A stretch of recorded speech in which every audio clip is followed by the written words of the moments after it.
Chile, 2 de diciembre de 2025. Hoy nos vamos a sumergir en el ADN de cómo funciona un país. Las reglas.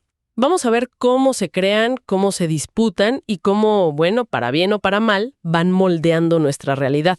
Exacto. Tenemos de todo, ¿eh? Desde una batalla por una calle en un balneario exclusivo que tiene poder, dinero, activismo ciudadano, hasta el esqueleto energético de la nación. Y las millonarias obras que lo sostendrán. También analizaremos nuevas normas que buscan cambiar el aire que respiramos cerca de las grandes industrias y las que están llevando la revolución digital, fíjate, hasta las ferias libres. Y al final, un vistazo a cómo se mueve el Estado en el escenario global y cómo se asegura de que la maquinaria interna, pues, nunca se detenga. Así que, Empecemos por esa historia. La que parece pequeña, esta pelea por una calle en Zapallar. pero que en el fondo es un drama que revela cómo chocan los intereses de una gran empresa, la voz de los vecinos y, claro, la letra chica de la ley. ¿Qué pasó exactamente ahí? A ver, la cosa parte con un documento de la Municipalidad de Zapallar, que básicamente le pone un freno de mano a un proyecto inmobiliario. Ok. En concreto, lo que hacen es invalidar 6 certificados de informaciones previas, o CIP, para que sea más corto. 6. 6. Para 2 terrenos de la empresa SMUSA, en la avenida Januario Ovalle. Y un CIP no es cualquier papel, ¿eh? No, claro. Es el documento donde la dirección de obras te dice, mira, esto es lo que puedes y no puedes construir aquí, según el plan regulador. O sea, es la piedra angular de cualquier proyecto. Entiendo. O sea, la empresa tenía estos certificados, que son como la luz verde inicial para empezar a diseñar. Y de repente el municipio les dice, ¿saben qué? Nos equivocamos. Estos papeles ya no valen. Uf, un balde de agua fría total. Me imagino. Y aquí está el punto clave, algo que la Contraloría ha dicho una y otra vez. Un CIP no te genera derechos para siempre. Ah, eso es importante. Es fundamental. Si la municipalidad se da cuenta de que cometió un error al emitirlo, no solo puede, sino que tiene el deber de corregirlo.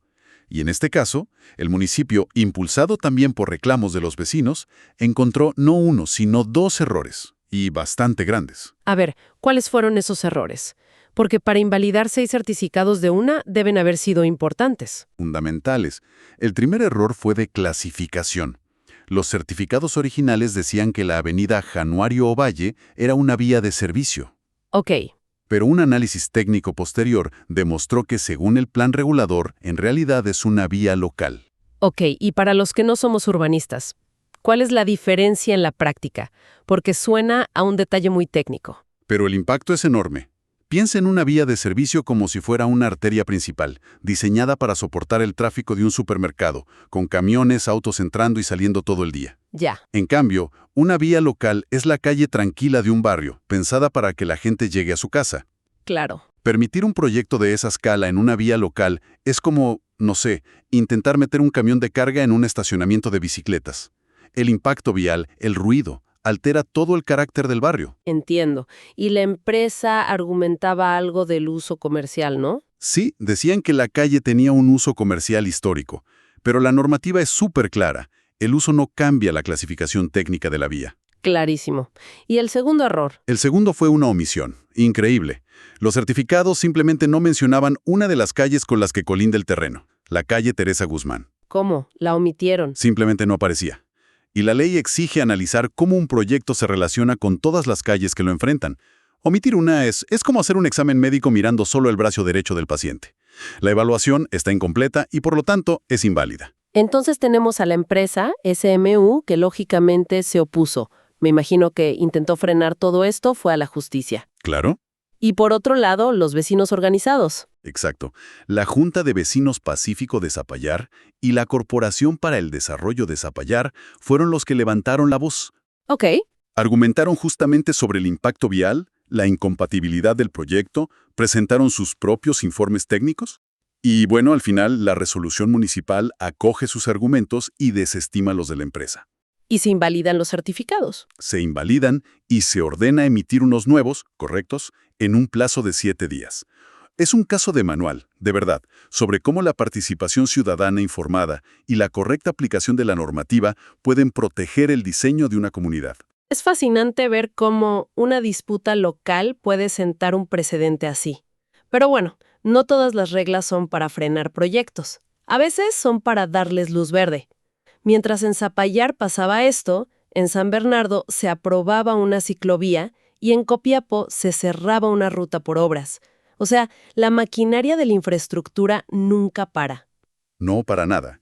Y si escalamos esa idea, pasamos de una ciclovía a la columna vertebral energética de todo el país. Ujú. Y ahí las decisiones son de una magnitud completamente diferente. El Ministerio de Energía acaba de publicar su plan anual de expansión del sistema eléctrico. Esto ya no es arreglar un bache, esto es diseñar el futuro energético de Chile. El esqueleto energético del país, como decíamos. ¿Y qué tipo de obras estamos viendo ahí? Supongo que son proyectos gigantescos. De una escala monumental. Por ejemplo, en el Sistema Nacional se aprueba el aumento de capacidad de la línea Charrúa-Lagunillas. Es un proyecto de más de $10 millones. $10 millones. Sí, pero lo que más me llama la atención es el plazo de ejecución. 78 meses. 78 meses. Esos son 6 años y medio. ¿Es normal un plazo así? Suena a una eternidad. Es que te habla de la complejidad del asunto. No es solo tirar cables. Claro. Implica estudios ambientales, negociar servidumbres, construir torres de alta tensión en geografías complicadas. Es un desafío de ingeniería y gestión tremendo. Pero lo más importante es el mensaje. ¿Cuál? Que estas no son soluciones parche para el próximo verano. Son apuestas a largo plazo para asegurar que en 10 años no tengamos apagones cuando todos prendan el aire acondicionado. Se está construyendo la capacidad para el Chile del futuro. Y eso, pues, toma tiempo. Y a nivel zonal, me imagino que pasa algo parecido. Lo mismo, pero a otra escala. Por ejemplo, la ampliación de la subestación Maipú en Santiago, con un plazo de 36 meses para responder a la demanda de una de las comunas más pobladas del país. Es una planificación centralizada, a largo plazo. Y para que esa economía funcione, se necesitan recursos. Lo que nos lleva a la minería y al escenario internacional. Vimos que la ministra de Minería, Aurora Williams Bauza, tuvo una agenda bastante movida. Muy movida. En octubre estuvo en Berlín para el Chile's Lithium Day y después en Londres para la LME Week 2025, que es la Semana de los Metales. Citas clave, me imagino. Cruciales. Estos no son viajes de turismo. El litio es el nuevo oro y la LME Week es donde se juntan los peces gordos de la industria a nivel mundial. Claro, que Chile está ahí, a nivel ministerial, es una señal potente de que el país quiere ser protagonista y no un mero espectador. Hay un detalle en los documentos que me llamó la atención: el desglose de los costos del viaje. El pasaje por más de 3 millones de pesos y un viático para Londres de $70 diarios, pero que se ajusta en más de un 700% por el alto costo de vida. Sí, y ese desglose, que puede parecer un detalle burocrático, en realidad es un reflejo de dos cosas. A ver. Primero, la transparencia en el uso de fondos públicos, que es fundamental. Y segundo, lo estratégico y competitivo que es posicionar a Chile en esa conversación. No es un viaje de rutina, es una inversión. Una inversión calculada. Calculadísima. El retorno que se espera no es una foto. Son futuros contratos, alianzas. Es asegurar que las reglas del juego global favorezcan a Chile. Y esa estrategia se conecta directamente con la gestión local. ¿Cómo? No es casualidad que al mismo tiempo se nombre a Dusan Andrés Marinovich Millán como nuevo Seremi de Minería en una región clave como el Biobío.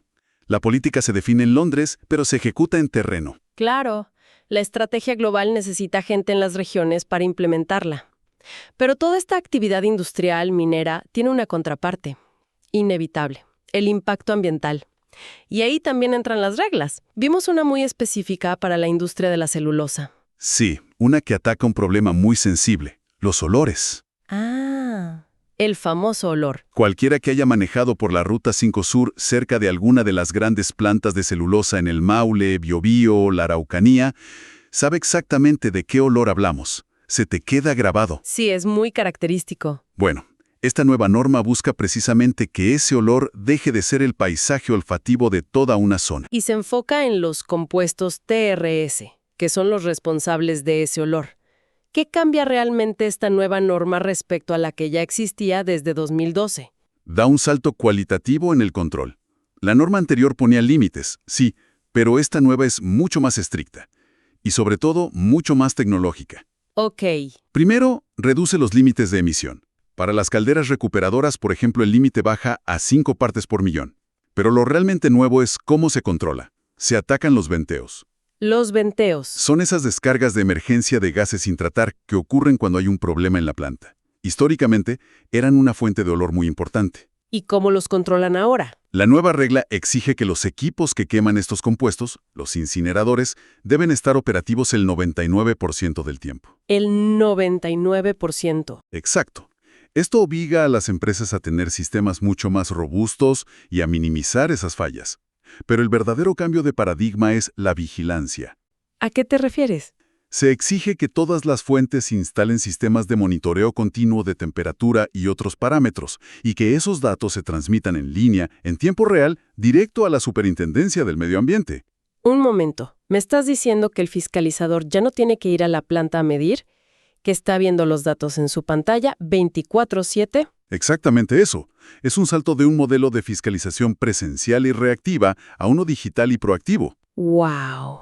Si la temperatura de un incinerador baja de cierto umbral, lo que indica que lo está quemando bien los gases, se enciende una alarma en la oficina de la superintendencia. Al instante. Hace que sea mucho más difícil no cumplir la norma. Muchísimo más difícil. Es un control más estricto y, sobre todo, más transparente. Es fascinante ver cómo se regula una industria de miles de millones de dólares con tecnología. Pero las reglas también están llegando a la escala más pequeña, más tradicional de nuestra economía. Pienso en las ferias libres, que ahora enfrentan su propia revolución. Así es. Se acaba de publicar el reglamento que permite a los operadores de medios de pago electrónico ofrecer sus servicios a los feriantes. Ok. Esto es parte de una ley más grande que busca modernizar y formalizar un sector que es vital para muchísimas familias, pero que ha funcionado casi siempre con puro efectivo. Suena bien en el papel, modernizar, digitalizar. Pero, ¿no existe el riesgo de que esto termine perjudicando al feriante? ¿Por las comisiones, los costos? ¿O que simplemente la gente prefiera seguir con el efectivo? Esa es la tensión central, y el reglamento intenta abordarla. Tu pregunta es la correcta. Una mala implementación podría ser peor que no hacer nada. Claro. El reglamento establece condiciones muy claras. Las empresas de pago deben estar autorizadas por impuestos internos, garantizar la trazabilidad. Pero aquí viene la protección para el feriante. A ver. El costo total para ellos, sumando comisiones y el impuesto especial que pagan, no puede superar el 3,5% del monto de la venta. O sea, hay un techo. No les pueden cobrar lo que quieran. Hay un techo clarísimo. Se busca un equilibrio. Por un lado, darle al cliente la comodidad de pagar con tarjeta lo que pueda aumentar las ventas. Por otro, formalizar al feriante con un impuesto simple.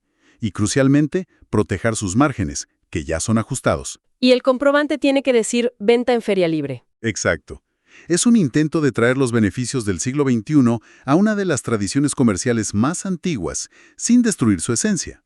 Hemos hablado de reglas complejas, de disputas largas como la de Zapallar, pero a veces la acción del Estado es rápida, quirúrgica y con un resultado muy positivo.